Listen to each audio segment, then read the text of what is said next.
Beyond the Bony Labyrinth. Podcast on music and philosophy by Lodewijk Muns. Episode 20. Where does that music come from? Notes on Music and Film 1.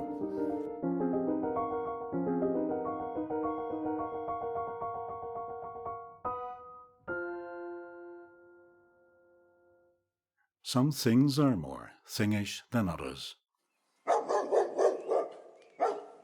The dog is more of a thing, a more stable object than the barking sound it produces. But with a certain focus and with a certain way of speaking, any ephemeral or immaterial something can become a kind of thing. When we speak not of the barking dog, but of the dog's barking. The barking is not a thing in the same sense in which the dog is a thing. The dog is an object that we can perceive with all our senses. Barking is an object for hearing alone. Yet we can speak of it in the same way. I heard that barking again last night. I immediately put a stop to it. Anything can be a thing in the broadest sense of the word, something we focus our attention on, something for which there's a noun available, or for which we can make one. This peculiarity of language allows us to lump together the most abstract and the most concrete, a notorious pitfall in philosophy. Sound is the product of processes or actions, collisions, friction, anything that produces a series of vibrations that can propagate through the air and enter our ears. It belongs more to the category of events, processes, than to that of stable objects. But what is stable or not stable is also relative, depending on the time scale on which you look at it. On a cosmological timescale, even the dog is just a volatile aggregation of molecules. But when we are talking about music, that is irrelevant. What matters is the timescale of our perception. The fact that we've been able to record and reproduce sound for about 150 years stimulates thinking about sound as objects. We can dig up barking from a database and play it back, and we hear no difference between one sound event and the other. But what that MP3 file contains is not a sound, but an instruction for its reproduction by an appropriate device, somewhat similar to musical notation, which is an instruction for reproducing a piece of music on an appropriate instrument. When we hear a sound, we tend to focus our attention on its cause or origin. When we hear barking, we look for the dog. Every sound is a sign for that where it comes from. In video and film, this reflex allows us to effortlessly connect the sound to the image, despite the completely unrealistic pairing of screen and speakers. We pretend that the barking we hear comes from the two-dimensional dog image. Sound, due to its ephemeral nature, seems immaterial, but it is concrete in its spatiality. The light emanating from a television or cinema screen reaches our eyes just as sound waves reach our ears. But we are in the sound and not in the projected visual world, which outside the screen is just a faint, ghostly glow. Sound, on the other hand, is three-dimensional. It envelops us in pleasant or disturbing ways. It gives depth to flat phantoms.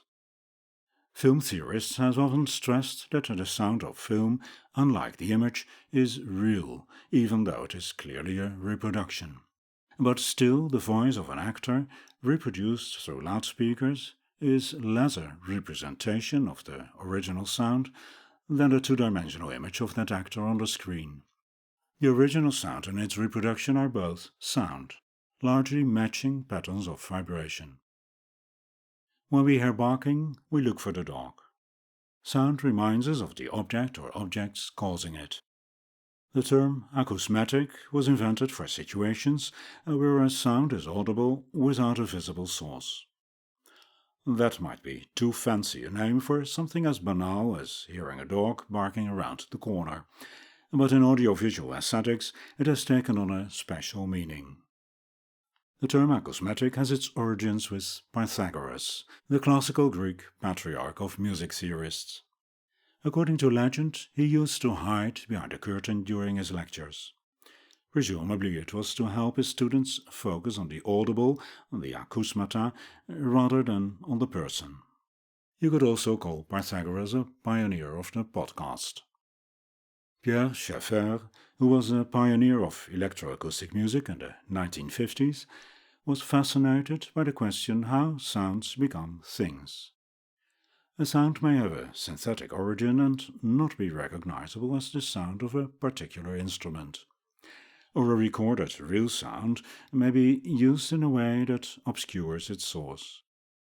The sound then becomes a sonic object, objet sonore, a kind of bark without a dog. This does not really have much to do with Pythagoras. It is unlikely that a philosopher wanted his students to pay special attention to the sound of his voice. Listening to the sound object without thinking of its origin is what Schaeffer calls reduced listening.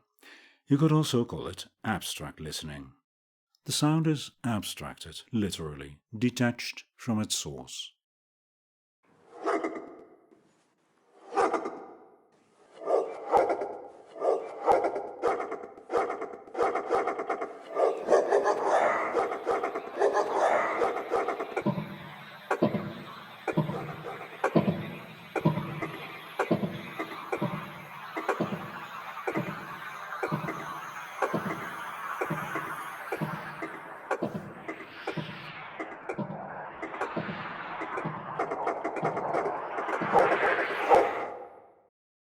That was a little experiment in musique concrète à la Schubert, based on the barking heard earlier.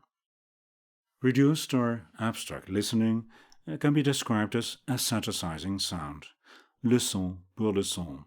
It is something we do in all kinds of situations, when we admire birdsong without ornithological interest, when we try to discern the countless pitch variations in a waterfall, or follow the shimmering reverberation of church bells on a quiet Sunday morning.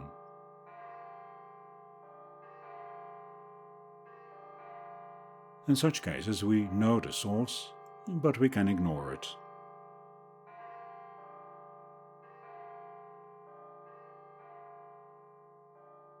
In practice, the term acousmatic listening is also used for this more special experience, reduced or abstracted listening. Music belongs to the world of sound. But we understand it without its habitual anchoring in the world of visually perceptible objects. Normally, we do not hear music as a series of noisy actions, scraping strings, blowing a tube, or beating a membrane, the world of physical cause and effect. In music, we primarily recognize entities of a higher order, such as chord sequences, phrases, and melodies.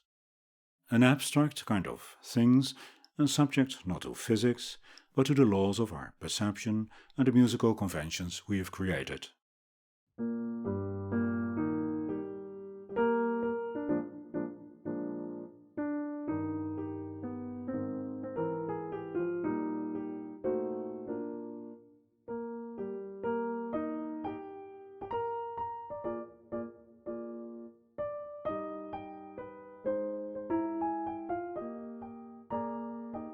When you hear a melody played on a piano, what you perceive is both the piano and the melody, but the melody as such does not depend on the piano sound. It remains the same even if we hum it or play it on another instrument. We can focus our attention on the melody per se and try to ignore the specific sound.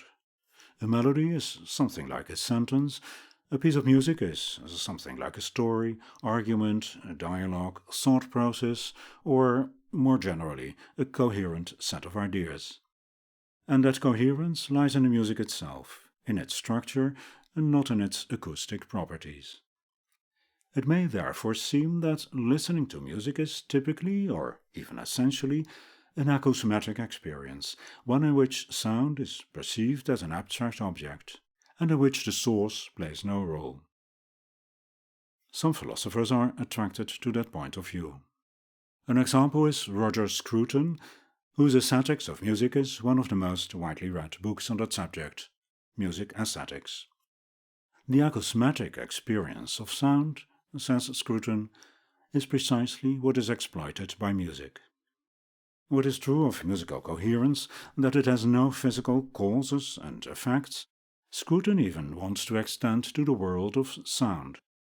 Scruton thinks that we can perceive sound as a pure process, without regard to its source.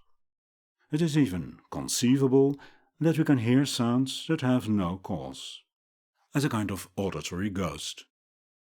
He asks us to imagine a room in which we can hear a sound which can be traced to no specific source. It may sound like a human voice or clarinet without being produced by a voice or clarinet, nor are there even physical vibrations. The case, says Scruton, seems to be conceivable, whether or not a possibility from the point of view of physics. Now, if I imagine myself in this room and I hear a voice or clarinet, I might suppose that there is an hidden source, that I'm hallucinating, or that a miracle is happening. If something convinces me that there is no hidden source, I will believe, or rather feel, that I'm hallucinating, rather than believing in a suspension of the laws of physics. It is precisely what happens in a simple form with tinnitus. Scruton thinks that we are, I quote, not part of the world of sound as we are part of the visual world. I do not stand in the world of sound as I stand in the world of sight. End quote. On the contrary, I would say, sound is intrinsically spatial. It is around us, bouncing off the walls, and when it is low and loud, we feel the vibrations in our gut. When we listen to music, we can more or less ignore its physical causes. I can listen to a melody only as melody. But still, what makes music attractive to us is also determined by the acoustic properties of what we hear, the nature of the sound. Not just pitches and rhythm, but also timbre and all sorts of noise, the percussive effects of little hammers or of the bow, expressive elements that we associate, consciously or unconsciously, with the way the sound is produced, including the act of playing, the body movements of the musician.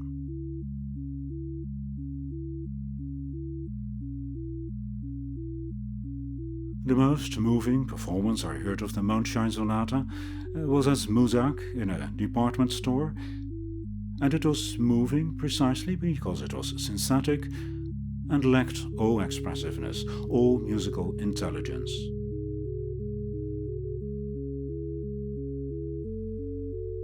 It was like an empty outline in which your imagination could fill in all that was missing, and what was missing could be strongly felt.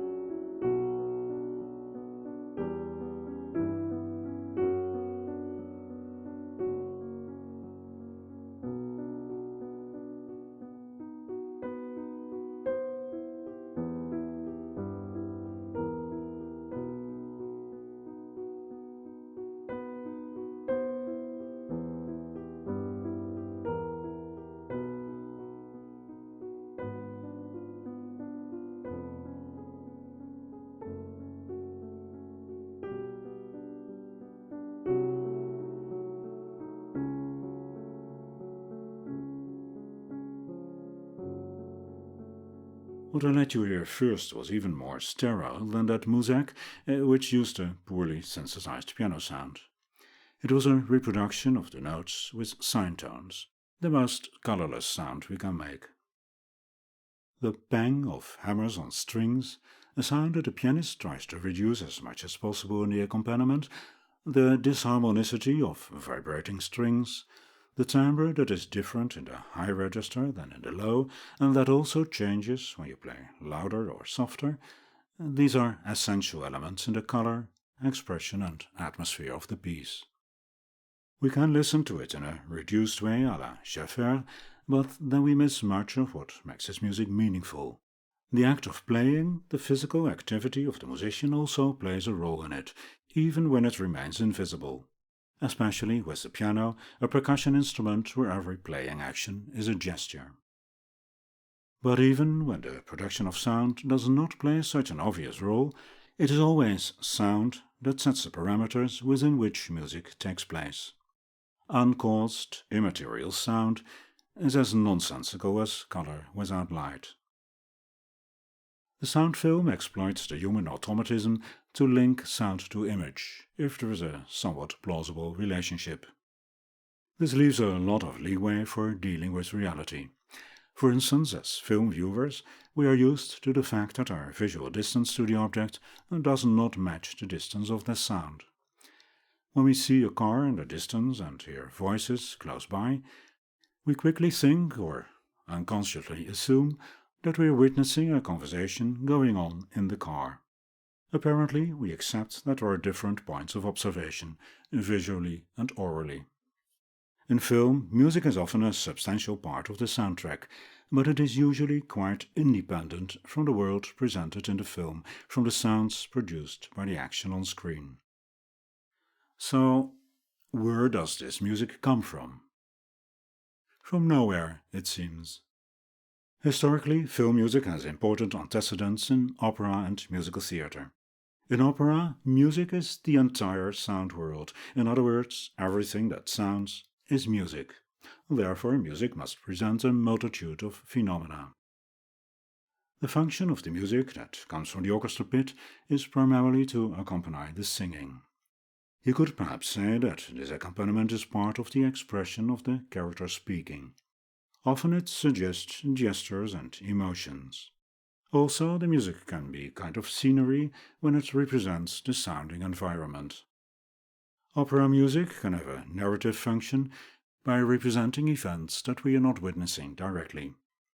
But it can also be a commentary by reminding us of what happened before, for example, or by expressing an emotional reaction to what's happening, not a reaction of one of the characters on stage, but that of an otherwise undefined witness, and also of us, if we allow ourselves to be carried away. But it is often difficult to describe what exactly the music does, what its function is, and what its relationship is to the world presented on stage.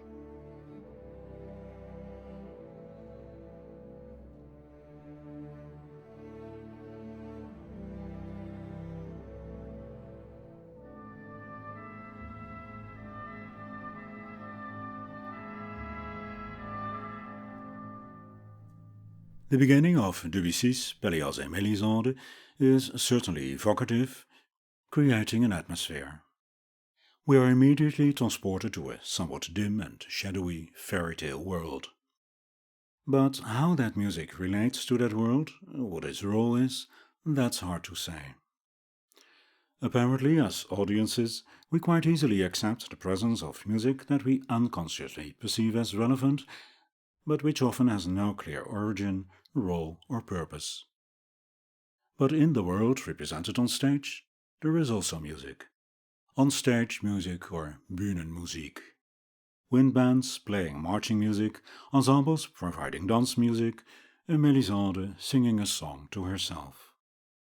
The three ensembles playing three different dances at the same time in Don Giovanni represent three ensembles playing different dances. Just as a chair on stage represents a chair and at the same time is a chair. The represented world and reality coincide at that point, unlike a painted tree or wall. In film theory, the term diegetic is used for what belongs to the world that is represented. On-stage music is diegetic. Since in opera everything that sounds is by definition music, opera does not need on-stage music. Yet, crossing the boundary between stage and orchestra pit is a favorite device that takes advantage of the fact that music that represents music is still music. Film music has borrowed a lot from opera in its development. So for music that is not diegetic, that has no source in the action, the term pit music is used, music from the orchestra pit. The cinematic pit is a virtual and rather mysterious pit. As long as the music retains one style and instrumentation, like the traditional Hollywood symphony orchestra, we can still feel that we're actually dealing with something like music from the orchestra pit. Many of the manifold and sometimes vague functions that music has in opera have thus transformed to film, with the exception of singing. But in its place came underscoring, musical accompaniment to dialogue. The possibilities of interaction between diegetic music and pit music are just as extensive in film as in opera. In Casablanca, to take that classic example again, the song, as time goes by, is first presented diegetically and sung by Sam in the restaurant. You must remember this, a kiss is just a kiss. Only to reappear later many times in the background as a reminder of Ilsa and Rick's relationship. Funny about your voice, how it hasn't changed. I can still hear it. Richard, dear, I'll go with you any place. We'll get on a train together and never stop. Don't, Rick. I can understand how you feel. You understand how I feel. How long was it we had, honey? I didn't count the days. Well, I did. Every one of them. More than opera, films appeals to our willingness to accept music as something that is just there, out of nowhere, requiring no explanation and often not even consciously perceived. Preferably, according to many film producers. Perhaps, then, film music is a special case where music is indeed experienced acousmatically, in the sense Scruton may have intended. We accept or pretend that music can be just there, without cause. Opera is often blamed, mostly by people with little experience of the genre, for its absurd conventionality. That someone dies singing. But the conventionality of the average film goes much further and is accepted unquestionably by a mass audience. Much of what happens cannot be understood or accepted by comparison with how things are in real life, but by other films, where conventions build up in the medium and in specific genres. What is presented to you is a world that seems plausible because it is the same in other films. The camera is a kind of observer-narrator. We share its perspective because we cannot choose another for ourselves. That observing eye may be high above the event one moment, in the middle of it next. We see a character from the back as he enters a room and closes the door behind him, but the next moment we are in that other room, seeing him from the front. Mysteriously, we have passed the door. Sometimes we see the event from inside a fridge, even from the bottom of a grave with clods of earth falling down. That poor cameraman. The only logic behind it seems that of a catchy picture. In this weird world, music coming from nowhere is not the weirdest thing. The consistency of an orchestra accompanying the film from beginning to end offers a certain perspective on the event, like cinematography or like a voice-over, a wordless commentary. But a lot of film music is not really pit music. When recognizable existing music is chosen, when music is handled as an object that can be pasted in at will, dramatic coherence is lost. The music is no longer a kind of second observer-narrator alongside the camera. The question, where does the music come from, seems to lose its relevance. The answer is too banal. From the archive, from the database. In the least interesting case, and the most frequent, the director picks tunes with the apparent intention of turning the knobs of our emotions. The music is then indeed a sound object, and perhaps this is acousmatic listening in optima forma, or rather, acousmatic non-listening. We have become accustomed, perhaps too easily, to music as something that can just be there, that can be turned up and down at will, chopped to pieces, stuck somewhere, and consumed mindlessly, with a little sense of the subtleties, paradoxes and absurdities of the where and why. So strong is the habit of accepting music as an accompanying phenomenon without source or cause, that even sounds we would not usually classify as music, a vague, disturbing hum, for instance, can be deployed as pit music. It is all too easy when a scene lacks tension, to add a vague, ominous rumble. The composer and director just assume, by force of convention, that the spectators won't think there is an appliance humming on the set. Whoops, that was the freak.